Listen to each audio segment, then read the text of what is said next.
Qaranglar, nima zakaz qildim. 3 xil taco zakaz qildim. Tovuq go'shtli, krevetkali va mol go'shtli. Har bittasiga menga petrushkadan solib berishdi. Qani endi buni yeb ko'rib, qaysi biri mazaliligini ko'ramiz.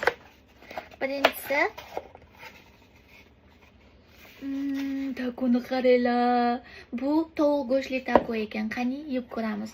Ustiga ko'katdan qo'shib, men petrushkani juda ham yaxshi ko'raman, shuning uchun hammasini qo'shib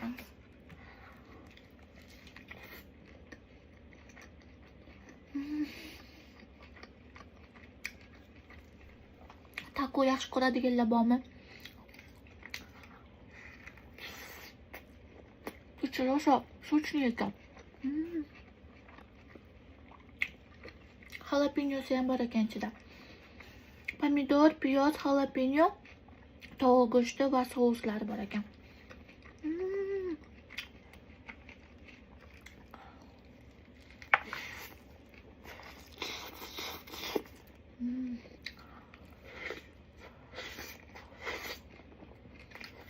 Tovuq go'shtli taco mazali ekan. Boshqasini yeb ko'ramiz. Bunisi mol go'shtli taco ekan. Bunga ham petrushka qo'shib, bismillah.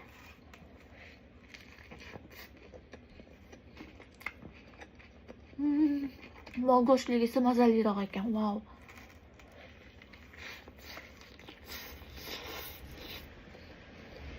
Bunga ham bitta sochni. Ichida pomidor, piyoz, mol go'shti va salat barglari bor ekan.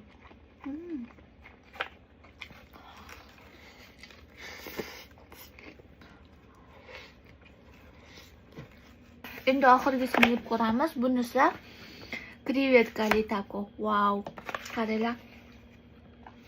Bunga ham ichida piyoz, krevetka va pomidor va salat barglari bor ekan. Kichkina krevetkachalar va qovurilgan krevetka.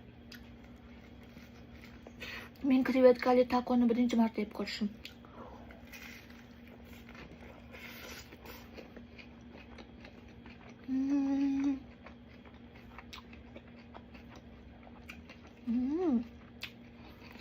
Mazali bo'lar ekan.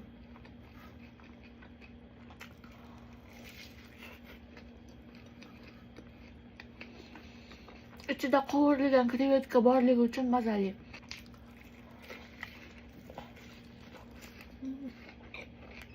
Menga eng yoqqani mol go'shtli taco bo'ldi. Juda ham mazali ekan. Wow. Juda ham sochli va pomidor, piyozlar bilan mol go'shti ko'proq mos tusharkan.